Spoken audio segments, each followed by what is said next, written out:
What does it take to get into Amazon? A lot of you will have all these questions in mind, that whether it takes leaderships or it takes networking, referrals, or connections, or whatever it is. Some people have applied a number of times to Amazon and not got into it. So I'm going to introduce you to Adori, who works in Amazon and who got her first job in Amazon itself. Where people are struggling to get their first job, she got into the Amazon first. So without giving much introductions, I'm just going to give a quick introduction to Adori herself. Adori, welcome to Career Island podcast.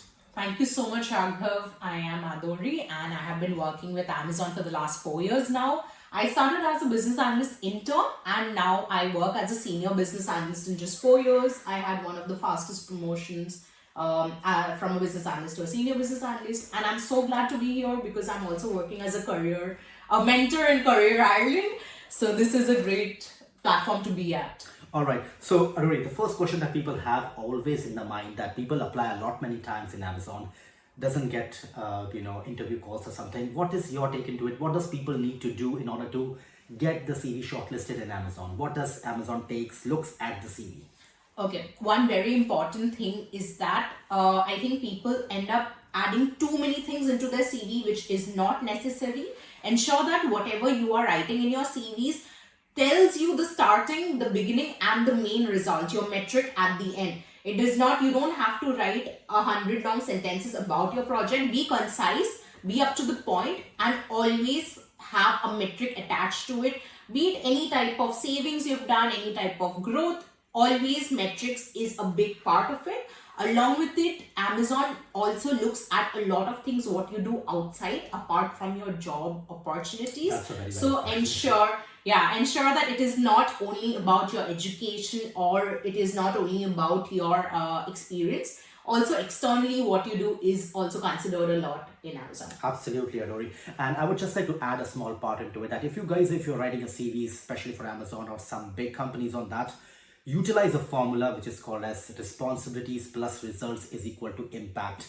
But the biggest thing is that don't overdo it. Don't try to be a Superman or a Superwoman. Try to be as realistic as possible. Okay, good enough. I'll go back to the next question that people usually have for Amazon. That Amazon usually have a lot of interviewing part in which it focuses on leadership skills. What exactly does leadership skills mean to Amazon? Okay, Raghav, that's a very important question. Actually, most of Amazon's interview relies on these leadership principles, which are 14 of those. And what it really checks is whether when you're put at different situations, how you react. So it is not always going to be about a project and you're not given an A to Z definition. It is about how you're put into situations and how you react. So to be able to formulate stories around what you have done in life is what Amazon looks at it. And one of the main things that they always look at it is how you go above and beyond for anything you are doing. So it does look at these 14 leadership principles day in and day out. All right, thank you, Adori. And just for the listeners who are viewing our podcast, just a couple of things that has been repeatedly been reported by a lot of people who have taken the interviews, that Amazon play a very important emphasis on customer centricity. It plays very important emphasis on taking the, going above and beyond your job role.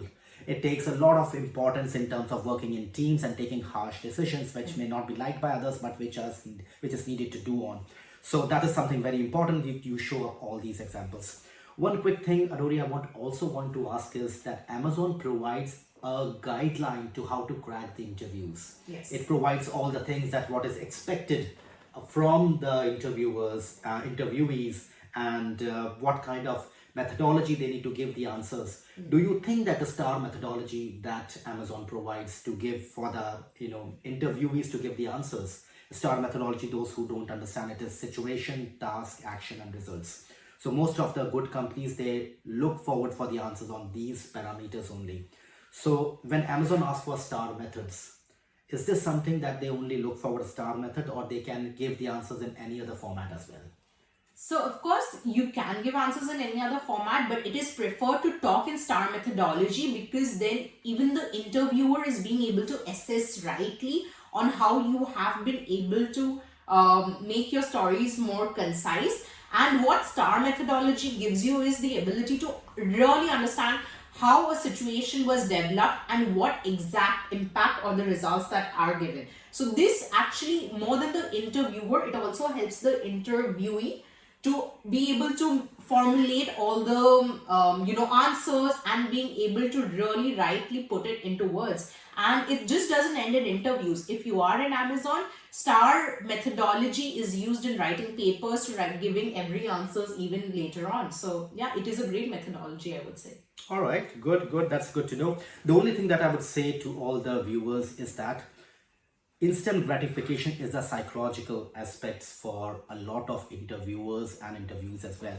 So I would just say that if you can add a hook to your STAR method so that people will have a kind of, I would say, an instant reaction towards your question. For example, you have been asked about, tell me about a time when you moved above and beyond your job duties. So in that case, instead of starting talking about that, the situation was this, that I was working into a project where there was the client was asking us to develop a CRM or XYZ things. Instead of that, you go back and mention that I worked on a portal in which there was a good amount of attrition coming in, and despite the attrition, I worked in the form of taking more requirements, adding more Moscow analysis or XYZ doing things, by which I led into some unstated needs by the customers, and that led a kind of a great satisfaction from the customer side. 100%. Yeah. So that is a hook, and then you go back and quickly summarize the situation, task, action, and finally the results. Okay. So how does your day in Amazon look like, Adori? Okay, so for me personally, I enjoy working at Amazon because I think I work in AWS Dublin, right? So it is a team which has people from all over the world. So you just don't have to go in and do your regular work. You also understand different cultures because there are people from all over the world. You also understand a lot about how to develop your own personal skills, and there is a lot of co-learning there. So one thing which also is really encouraged in Amazon is asking questions. I have been asking questions for the last 4 years and never has anybody told me not to ask it again or anything. So it's a very inclusive culture for sure, and it's a great place for me to work at. So in general, how many rounds of interview does Amazon takes before it gets the candidate, and how long does it take to take an interview? So the interview process is long. First of all, there is usually a phone interview after the CV screening process, of course. And then after that, there are 5 rounds of interview usually, which each of them is an hour long, and most of them are on leadership principles. So if you are going for an Amazon interview, all you need to really do is know these leadership principles in and out. And what I would suggest is, for every leadership principle, have at least 2 stories to have formulated and in a STAR methodology, so that when somebody asks you about any of the leadership principles, you can have an answer for it. Amazon usually asks a question that, why do you want to work for Amazon?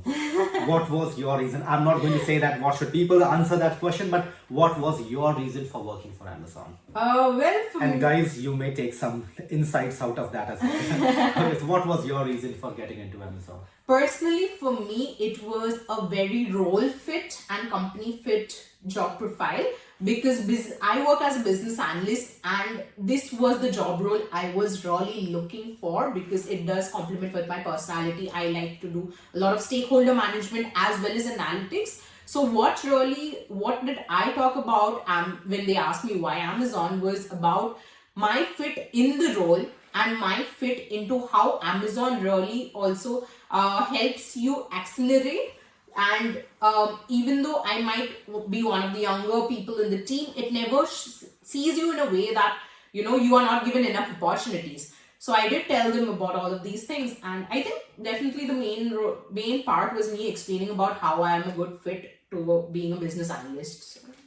And Adori, do you have an idea that how much salary a person is expected if he joins Amazon at a different experience stage, like freshers, like 2 years, 5 years? Any idea? I know you are not official spokesperson and not the HR. If you can just give a rough idea, even if it is a ballpark figure. So of course I am not the HR, so I cannot have numbers stated. But And what don't I hold Adori accountable if he gives any numbers. It Yeah, is just yeah. based off her best knowledge, Yeah. and it is not be taken officially. So any Yes. rough idea that people should expect? Rough idea, I would probably say, again, this is also not, I'm going to say Amazon, but it is all these big companies I know is around the same, range. Is as a fresher, of course, it would be the minimum, which is 42K to around 60 to 65K. And if you are experienced, if you have 3 years to 5 years of experience, anything above 65K onwards. And of course, when you go seniority, then of course, Sky it is the is, limit. yeah, Sky is that the is, limit. yeah, that's true. Okay, all right. Before we wind up, is there any last things that you would like to tell our viewers that what exactly people need to do if they get into Amazon? Any one thing that you would like to tell all our viewers? So I would suggest is when you are going and applying for a job in Amazon, don't look at it as just a job in Amazon. Look at what really fits your roles and responsibilities and then go apply for it, because otherwise it is just blind applications. If you know that this is where you will be good at and this is where you know that you are going to be at excellence in the next 5 years or 6 years, please go ahead and apply for that. There's nothing which will stop you to get into Amazon. One more thing that I would like to say is this is a behind the video talks with Adori. Although she got her first job in Amazon, but it was after so many interview rejections and so many CV rejections. It may be possible that Amazon is not into the end of the world. Definitely. You apply a lot of companies, you get a lot of rejections. The whole process is law of averages. You get one selection out of 99 rejections. This 99 can become 199 and can also become 499, depends on your luck. Just keep on trying. You can't control the outcome, but you can definitely control the efforts towards it. So you can be next Adori, or you can be even bigger than Adori when you go back for your CV, job search and interview process. All the best to you. If you have any questions left for your career or getting into Amazon, you can reach out to me or Adori. I'm mentioning the LinkedIn profiles of both of us, or you can just connect with careerisland.com. We have a lot of mentors for different companies who can guide you through. Thank you so much. Thank you.